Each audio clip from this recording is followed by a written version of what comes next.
Appreciate it. All right.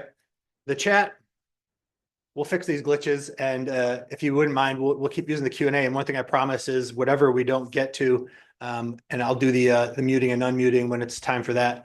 If you put it in there and we don't get it to it live, I promise, as long as I have your contact information, I'll respond to everybody, whether you want email or LinkedIn, I'll respond to everybody that we don't get to. So I do want to make sure, even though we're starting a little late due to my technical setup here, we've got the maybe it's good nobody is here in the room because we've got the finest in overhead projection technology going. We're starting modest. We'll consider today a proof of concept, and hopefully we'll prove that there's an appetite for what we're talking about today, and we'll do the rest of the 12 weeks as planned. So, welcome everybody. Brian here.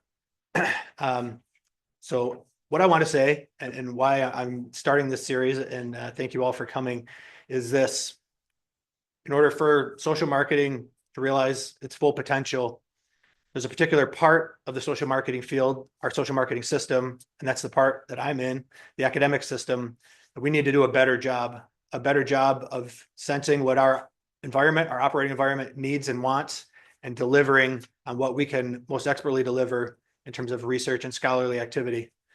That's my main impetus for today. I'm going to show you a number of things, including talk about a map, a model of the social marketing field and the system.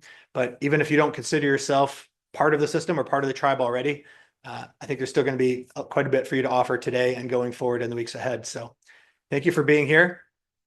Going to continue to be a one person driver here of this. But again, the calls to action at the end would be fantastic, whether locally or globally. If there's a nice volunteer opportunity, maybe perhaps for a student to help out with running and facilitating these, especially the chat, the Q&A. I know part of it's disabled, so thanks for bearing with me.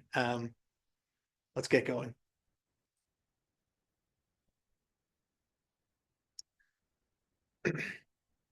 So I'm starting with this screenshot.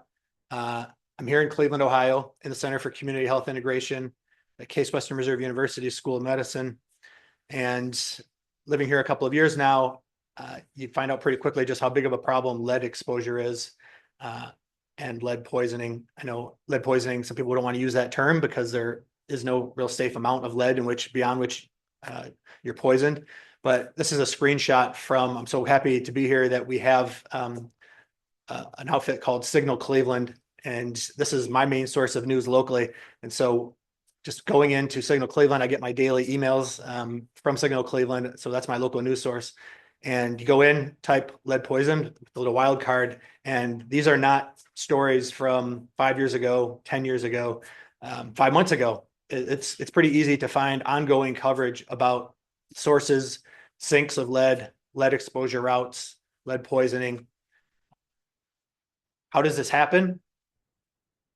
That's part of why I want to do this series today. And that's a little bit of a reorientation of at least how I'm seeing in this part of the world I'm in, social marketing's role, particularly the academic role, and how we can contribute to the rest of the tribe and also the other change makers and the citizens as well. So the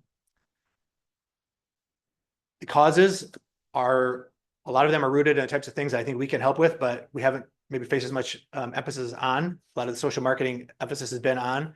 There's a problem. Now we can apply the tools, techniques of marketing for social good. But I think we can go even further on the front end of that by helping to understand the systems, primarily those that are of the market type that bring about these problems that we apply social marketing to in the first place. So just, you probably already can identify them, whether you work on this or not, but examples of markets that are involved here. Well, lead, it's a commodity. It's a traded commodity. It fluctuates price-wise like other commodities. So even if that's not been the trade of social marketing, we can find the people who know how to do that. I'm involved with system dynamics modeling. There's a lot of experience there about how do you model and understand commodity markets. The people are out there, even if they're not currently members of our tribe. Other types of markets that are involved with this, there's housing markets, job markets, healthcare industry, lots of things involved. And I'll say a little bit about provisioning systems, which I'm so glad a colleague, social marketing colleague, introduced me to a months ago. So flying the ship here, or steering the ship. You fly a ship? No, you don't. It's a spaceship. So we're doing things solo here. So thanks for being accommodating. So as I was saying, okay, who is this for? and what's in it for you if you stick around through the end of this first session, and if you come back for the remainder of this first 12-week go.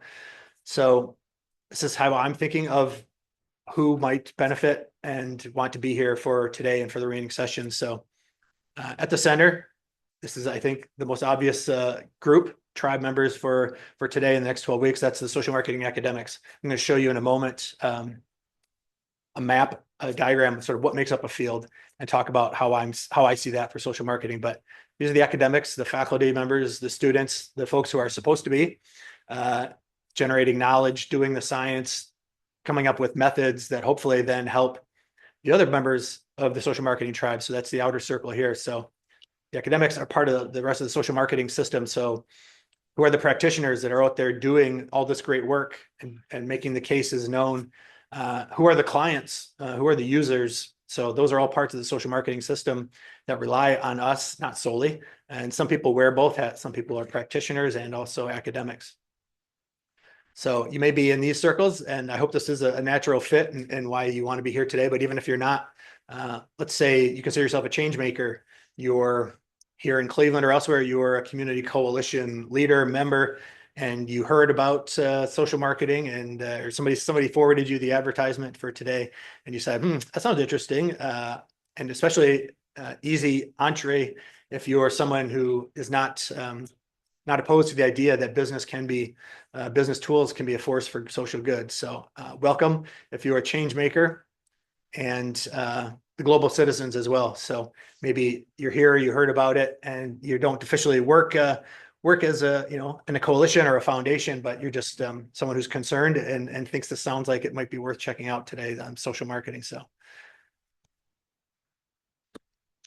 this is the agenda that I have in mind for today. So let me let you take a gander at that, and I appreciate the okay, I'll keep checking the Q&A since I know I think the chat may have been auto disabled. We'll get that fixed. We'll work out the kinks, and everything will be is being recorded, and we will disseminate it. So this is what I had in mind for today. Kind of not hopefully not too academic, although we are here in a university setting, so that's got to be part of it. And so grateful to have the resources here to be able to do this series for the next 12 weeks. So mapping the field of social marketing. These are kind of these four bullets are part of sort of, I think, making the case for what I said at the intro. So mapping the field, kind of talk about how I see what are the different players and actors and connections that make up the field. Continue kind of arguing for a change in strategic orientation, particularly focused, like I said, on the academic parts of the system. I don't wear every hat, but that's why we have other folks here today who do. I've got some questions for attendees. Let's hope those questions are able to be voiced once we get the unmute going. So we'll plan to do a hand raise unmute. Let's hope that works.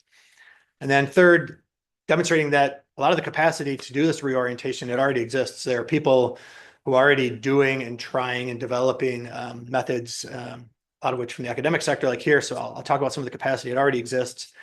People around the world are already, I think, reorienting to this systems and market type approach to social marketing research and scholarly activity that I'm proposing, advocating for. And then fourth, just reflecting and sharing that what I'm talking about is actually quite reasonable and quite a good fit with social marketing's roots, its academic roots in particular. And then I want to save as much time as possible for a conversation.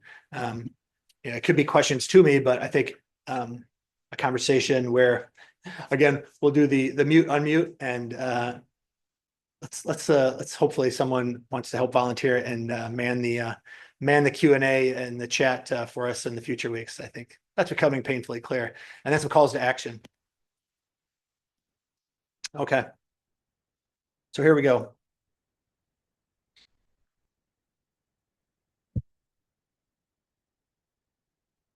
Instead of starting with the definition of social marketing and the what and the how, kind of just start at the why, and then I think you'll get, if you're not familiar with social marketing, I think you'll get it pretty clearly kind of what it's all about. So from marketing, a marketing person's why, a guru of marketing, and I'm going to read this out loud. I know they say don't read things out loud. It's on the slide.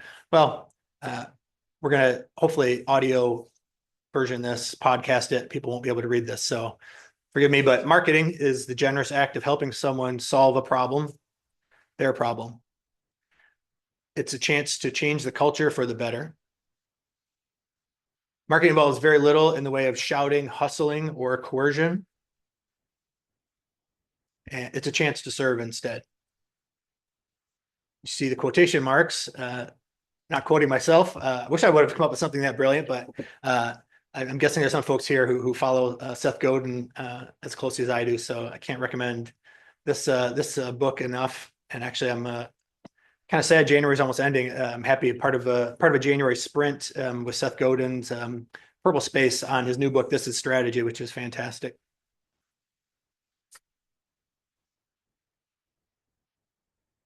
So what is social marketing?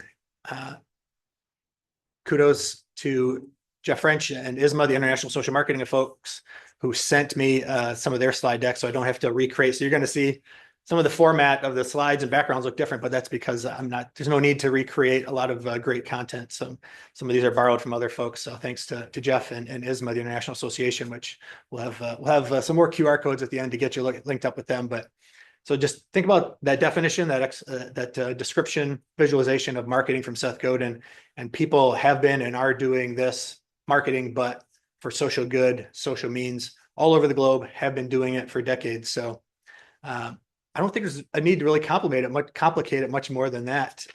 If you understand, and especially if you like Seth's description of definition of marketing, then you're in the right spot.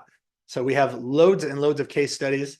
I can get you a reference. Nancy Lee has an excellent book available. I think it was 100 at least case studies, and she'll probably come up with a lot more versions. So if you're looking for examples of social marketing that's been applied to your topic or your problem of interest, we can find you. I bet we can find you lots of examples, and it's not just health, public health. It's environment. It's all aspects of societal well-being. Social marketing works. Really appreciate Jeff and Isma sharing these slides. Thousands of social marketing programs have demonstrated their effectiveness.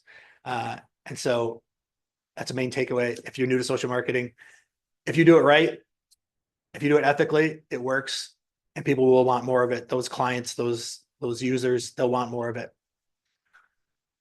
Every week, every month, every year, there are new applications of social marketing. Another plug there for Nancy, her book on reducing gun deaths and injuries, social marketing approach.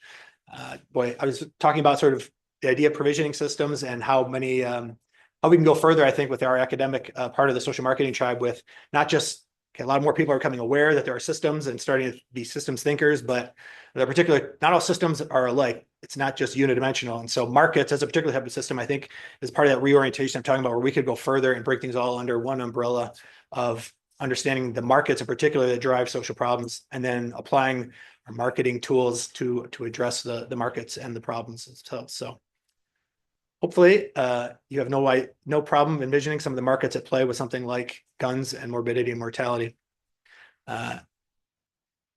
Loads of professional associations all over the world. Just talking last night with the person who's agreed to be our guest next week. So I'm the guest today. We'll have a guest speaker next week and in the following weeks. But he was really inspiring me last week. You see, where's the Asian Association? It's coming, and our guest next week is gonna have a lot more to say about that. But I've got loads of QR codes in here, so you'll be able to see how you can get involved and get connected. And this is just a smattering. There's Nancy's book, 100 Case Studies from Around the Globe. So if you haven't heard of it, we are not brand new. We've been around for decades, and the tribe exists if you're wanting to get in. And if you're already part of the tribe and you're an academic in particular, that's where I think I'm hoping to contribute, at least over these first 12 weeks, see if we can make a ruckus about doing something different and reorienting in the way that I'm sort of advocating for today.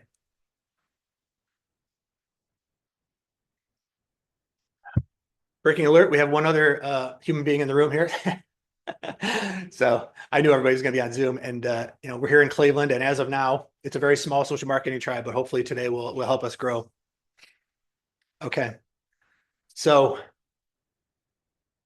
there's a QR code here as well, and you're probably going to be spinning from so many QR codes. We might set the Guinness World Record today for most QR codes, but I really want people not only to be able to access to these, but to know that this is rooted in there's a lot of science. And so this is Kim Warren's um, diagram of what makes up a field, what makes up a profession. This is from Kim Warren's 2013 presidential address of the System Dynamics Society conference. And so I'm just going to use Kim's diagram model to talk about the social marketing field and sort of why I'm focusing in over here on the upper left, at least the whole left thing. That's the academic side in my mind. So when the system is running well, right, at the middle are the users. So talking today, those are the people who use, commission, want social marketing. The CDCs, the foundations, the community coalitions, the people who hear about it and want to try a social marketing based approach to address whatever problem or challenges that they're working on. So there's a particular stock. You can think about how many users there are, which changes over time, right? Some people stick with it and they always stick with it. They want to keep hiring more social marketers, more practitioners, and some people don't. So there's the little plumbing here, the little flow to the left. So new users come in and they fill up the stock, and hopefully the inflows outpace the outflows. I've got the kindred spirit over here in the room with me, so I'm looking over to him. So the users, they need, unless they have in-house, they need the practitioners down here. So they need the practitioners of social marketing, the people that are out there doing it as solo consultants, or as groups of practitioners. Like I said, some people wear multiple hats, but the users and the practitioners, they do the work. And so the work needs to get out there. Just having a talk last night with our guest for next week. And so we were talking about this, that more case studies in particular need to get out there and get written up, when more people need to know about all of these social marketing cases that are happening around the world. So we need to get the cases known. As like more cases become known, right, it feeds back. You draw in more new users, but also as you learn more about what's working, what doesn't, that should spur a need for more innovation, more methods. So primarily, not entirely, but primarily, who comes up with the methods? Well, ta-da! That's kind of where I see our part of the system. It's a part of the tribe over here, the academics. So we need to be publishing as well. I want to stay optimistic and positive today, but I'm coming at this, positionality. I'm here, like I said, in the Western world, in the US. Maybe the publication picture looks much rosier in some of our neighboring of our friends' places, like perhaps Australia.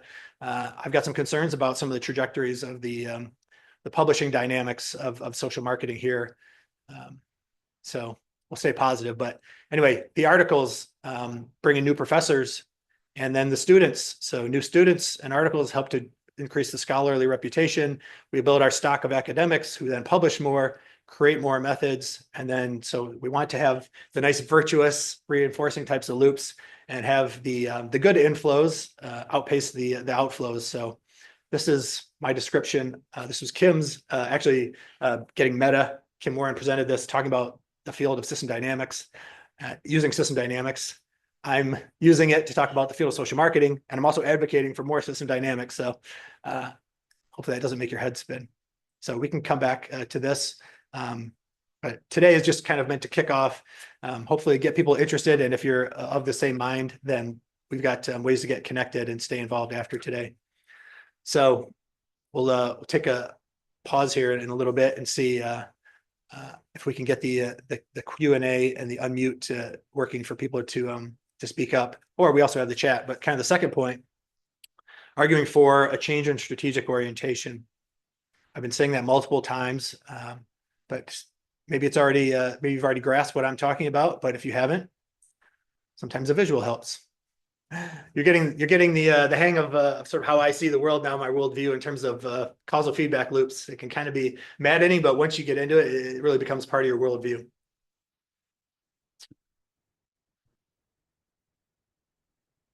No surprise, ta-da, there's a QR code to take you to where I initially first got this structure from, and that was a paper by Peter Hovman, who's here, and David Gillespie. So I really kind of glommed onto this for my dissertation work, and the more and more I think about it, the more I see this as being something very generic, very generalizable.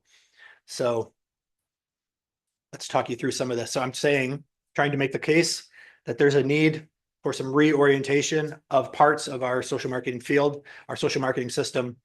And the part in particular that I'm involved with is the academic part. So what am I talking about with this diagram?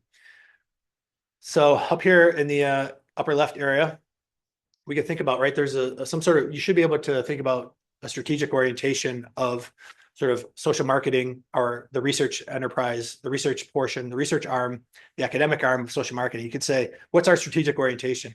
If you looked at what we put out there, how we talk about things, what we apply for as grants, what we publish, what we present at conferences, you could get a pretty good sense of, okay, that's their strategic orientation, that's the business they're in, and that's how they operate.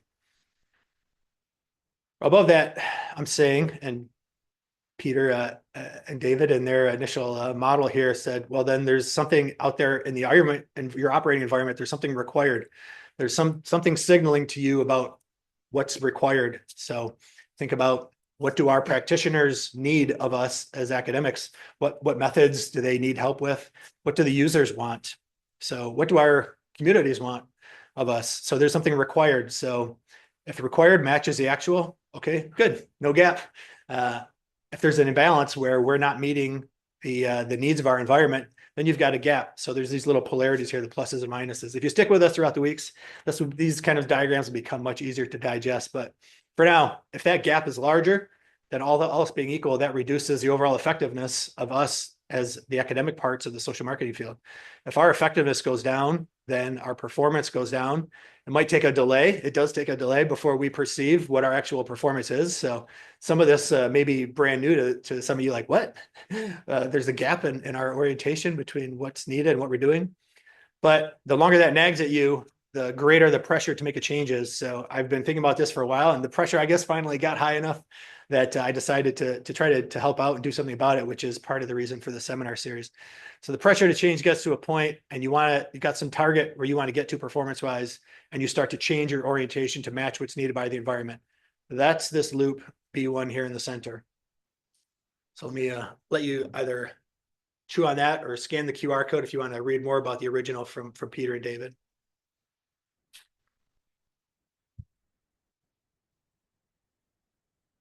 Okay.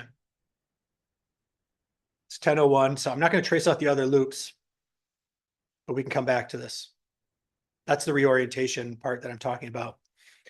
Now, I've got some questions for attendees. Luckily, I have Robinson here in the room to help me in case I flub the mute unmute, but we do have the chat technology. And like I said, if there's anything that we don't have time to get to, I promise if I have your contact information, I will follow up with you, whether it's by phone, email, or LinkedIn. And I wanted to keep this conversation going and hope you'll come back for future weeks.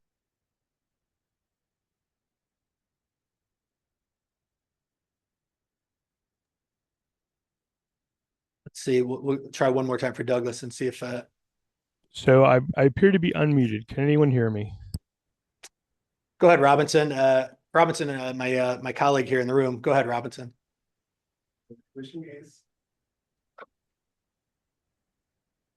when you were talking about the things that make you be awake at night, Yeah. I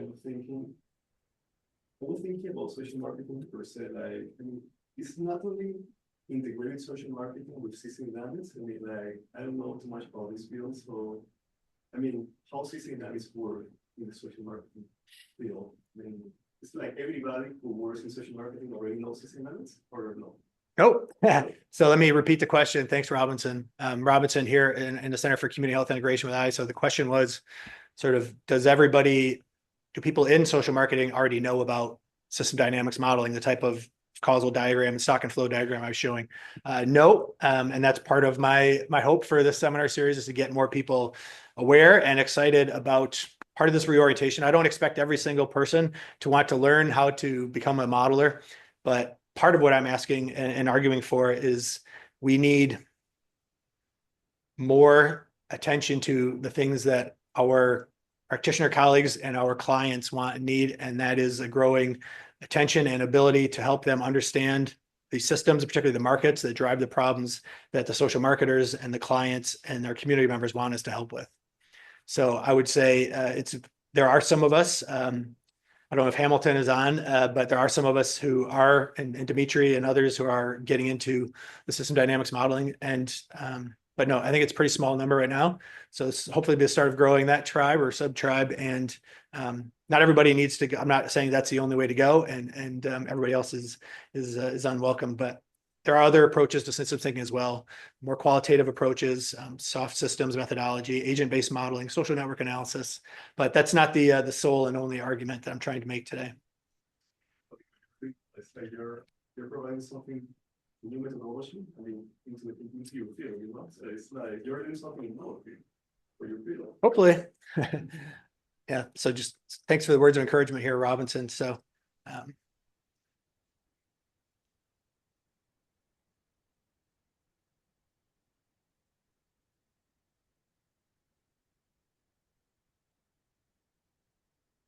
okay. So Doug, I work at a military university. I've done research on PTSD and military veteran suicide. There's been little to no progress in this area. A story in the Stars and Stripes yesterday outlined how AI can predict suicide, but the interventions are not aligned. Social marketing is unknown in this area. Thank you for sharing that. Ready, fire, aim. Yeah. I think one name that comes to mind, hopefully, despite my technological flubs today, we will stay connected on this. And I think Craig LaFay is somebody who has done some work on applying social marketing framework, social marketing lens to this very topic, I believe. I can follow up with you afterwards, but thank you for that. And keep my eye on the clock here as well. We're at 10:08, and I want to make sure to try to make your head spin with some more of my QR codes to get you access to resources and to keep this going. So I'm just gonna yeah, I'll do my best to keep popping up and peeking at the Q&A, but hopefully you guys are having a good conversation and we'll get the audio sorted out. Okay. 3 of 4, my sort of points to support my thesis, my argument, I hope, and demonstrating the capacity already exists. I mentioned Craig and others. We have capacity, but we could I think this reorientation, talk about and strategize about how we increase our dynamic capabilities in the ways that I'm talking about, particularly increasing our systems thinking and those types of systems in our market. So Robinson, you gave me a good segue about like, okay, maybe, if this is cool that we're trying to get more of this out there. Part of the seminar series today is to get more of this awareness out there and get people excited about this reorientation. I hope not to lose any tribe members, but to add some more or increase our capabilities in this area. So scan the QR code there. I don't know, Christine and Jared's 4th edition of their book on social marketing. This is from their slides. That's why the format looks different. So I don't know, at least in the US here, I had never heard this term provisioning systems before. And this is introduced in their 4th edition. So I've got printed here paper Christine did with Roger Layton. I can share the reference. I hate misquoting people, so I'll let you take in this diagram of provisioning systems. You can see the upper right, a particular type, market or exchange systems. And I'll read from this paper by Roger and Christine from the Australasian Journal of Marketing. We need to change marketing.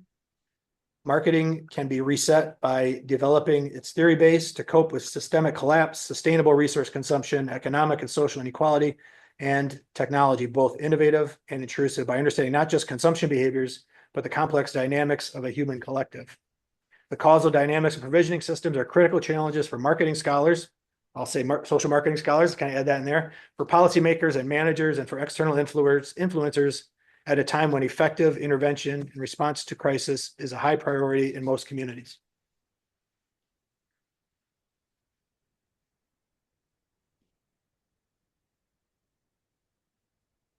And from Christine and Jared's book, a particular program or topic they were working on.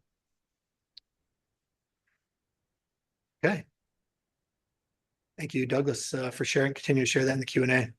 So just to put a finer point on it, an example of a particular problem or initiative they were working on. So the capacity exists in small buckets to kind of work on to be in line with this reorientation that I'm advocating for. right here at Case Western. Robinson here in the room, a colleague on this project. We are very fortunate and happy to have this funding from the National Institutes of Health, the Clinical and Translational Science Awards. We are part of the CTSC of Northern Ohio. And so we have this 5-year project funded by NIH. No, I don't expect you to be able to read all the variables and all the stocks and flows and connections, but you can. No surprise, there's a QR code which will take you to the IC Exchange where you can actually experiment with this model. And so what we are trying to do is integrate social marketing types of analyses with system dynamics modeling. So we're integrating these into a service called Smart Systems Marketing Analysis for Research Translation. And what we are betting our chips on is that we can do better than average, do better than benchmarks at helping innovators, all types of innovators, whether it's innovators of technology, a device, but also other types of innovators, community-based innovators who have a program or an intervention that they think is going to help with the problem they're working on. We're integrating the marketing and the modeling to help them, depending on where they're at in the translational continuum, understand what's the market, what's the demand, what do they need to attend to, integrating that with the system dynamics modeling to help overcome the barriers to learning, speed up learning, help them experiment with these learning tools. And so we're banking that we can help increase the effectiveness, equity, and efficiency of these types of innovations beyond what they would have been otherwise without our assistance. So I presented on this in Robinson's home back at the World Social Marketing Conference last November.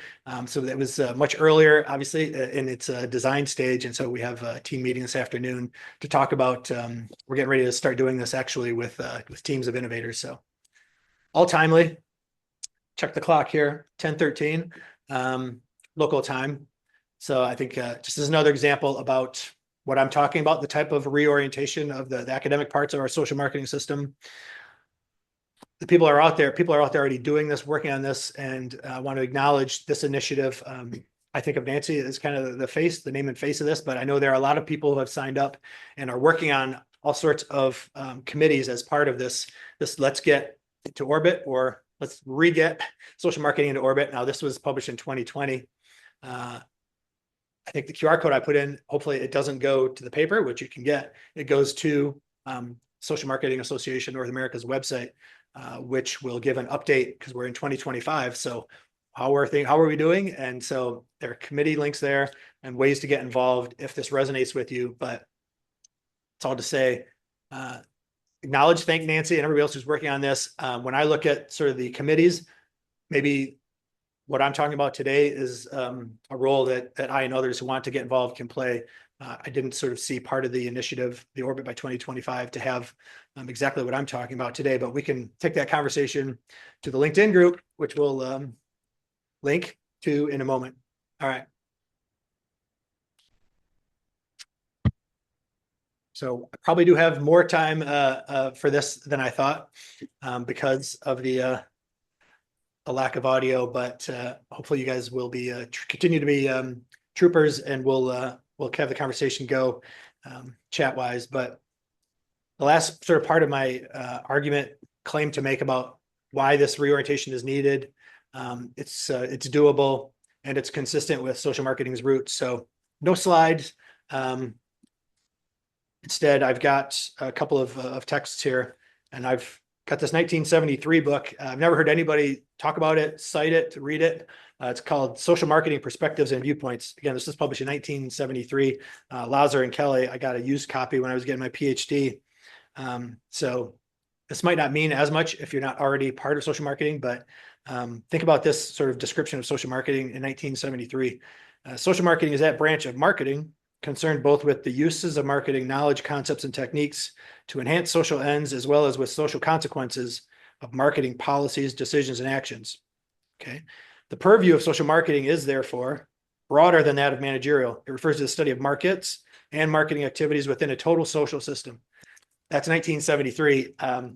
Before I was born, that version of social marketing, it wasn't realized because we're here now, and I'm advocating that we go back to at least an emphasis like that. So the other one I've got in my hand here is Alan Andreessen's 1995 book, Marketing Social Change. So I think folks, part of social marketing are already more familiar with this. And Alan has just been so incredible and incredibly important to the field of social marketing. And I know I just want to share, he has a separate book on social marketing ethics.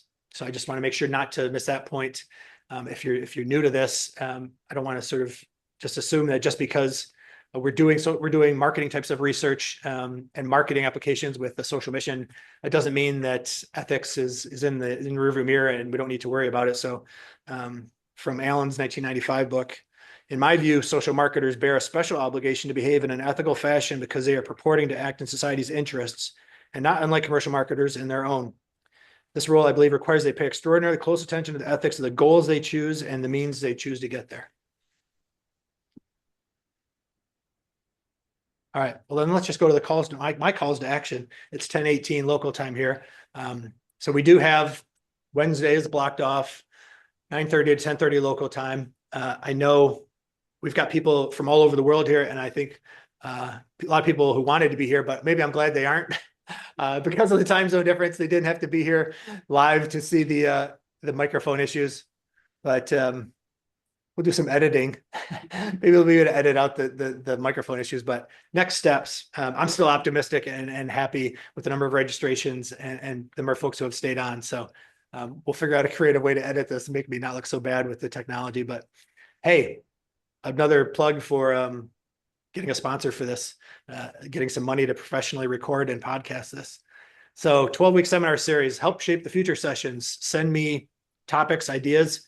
The last slide has my contact information, which we'll get to if you don't already have it, but send me your ideas for what you want to. I didn't want to come in today and just say, here are the 12 weeks, everything's set, and not have people have a chance to say, this is what I'm interested in having these sessions talk about. Here's names or the types of people I want to hear from that represent my interests or sort of my work. You can suggest a guest slash speaker. The intent is not, this is not going to be people bringing a PowerPoint deck that they have already presented multiple times. This is going to be a conversation. So my idea for these sessions are, with microphone technology working, probably me to start, but hopefully we can rotate a beginning little 10 to 15 minute TED type talk that's on a topic relevant to that day's guest. And then it's going to be a 20 to 30 minute actual conversation between, for now, I'll be the interviewer with a working mic and our guest. And you can nominate yourself as well.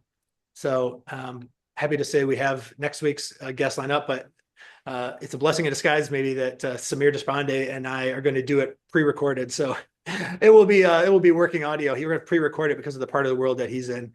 Samir's fantastic, and we were talking last night, and I'm excited. We'll send out in advance a little blurb so you know what we're going to talk about. So nominate yourself. Don't be bashful. If you want to say, I'd like to come on and be the speaker, do the TED talk to start it off, start a session.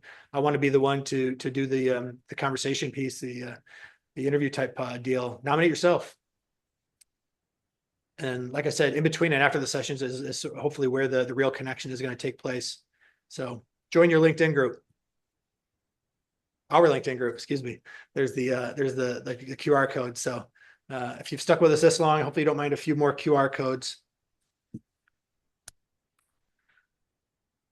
More action items, if that wasn't enough already. I know I'm asking for a lot, including your patience today with the tech regarding our 12-week seminar series here, this sprint. If you haven't already, register for the series.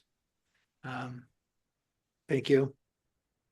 And then in parallel, something you can do in between the sessions after today is check out a social marketing association.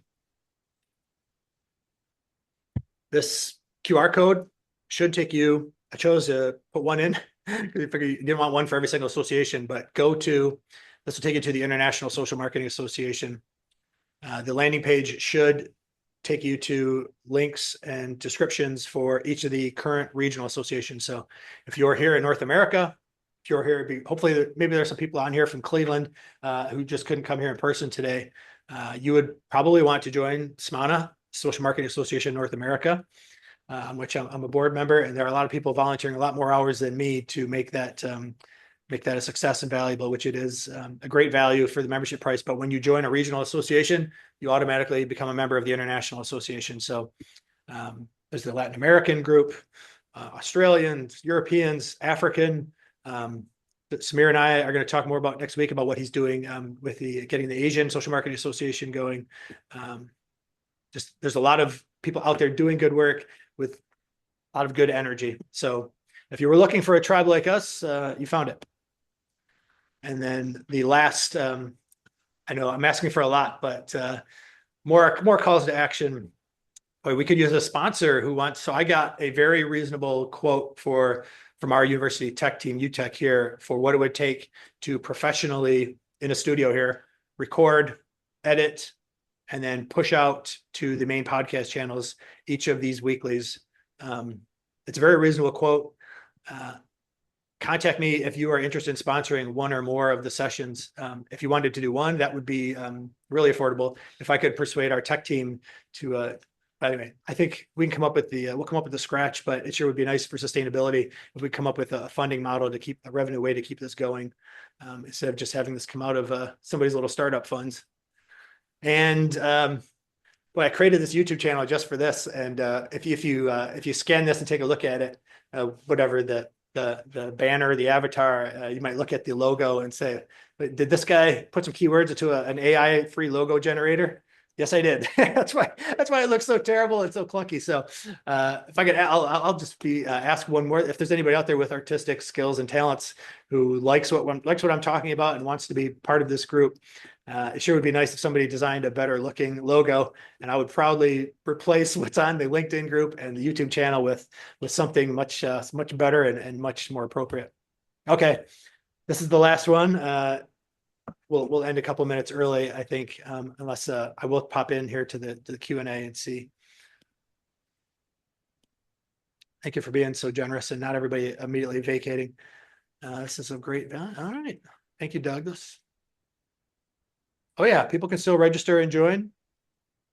Well, there's a great suggestion. Go to the art department, find a graphic artist who can use it for their portfolio. Yeah, we have the Cleveland Institute of Art right here in Cleveland. That's a great suggestion. Thank you for that.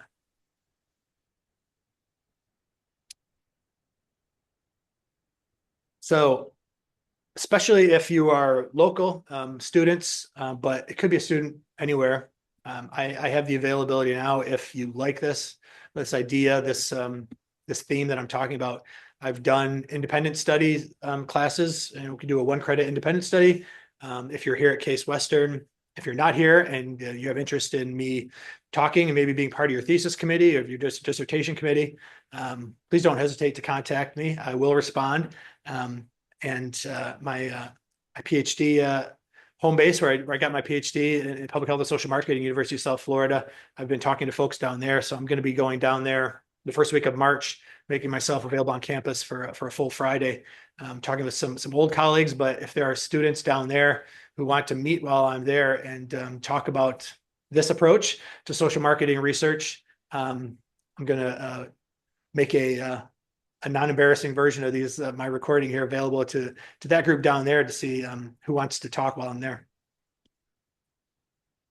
Go Bulls. All right. Douglas, yeah. Fellow USFer. All right. So that's it. I want to thank my home base here, the Center for Community Health Integration, the School of Medicine here at Case for letting me do this, agreed to let me do these 12 weeks. Let's see how it goes. Can't get any worse than the microphone flub, but we'll get this edited in a Brian-friendly facing way, and we'll get it out there. And please jump in. I'll be checking in between meetings and work today to see if anybody's been able to get into the linked group. Might turn off the YouTube channel until we get a better representation of this going. But thank you, everybody, and we will hopefully see most of you next time.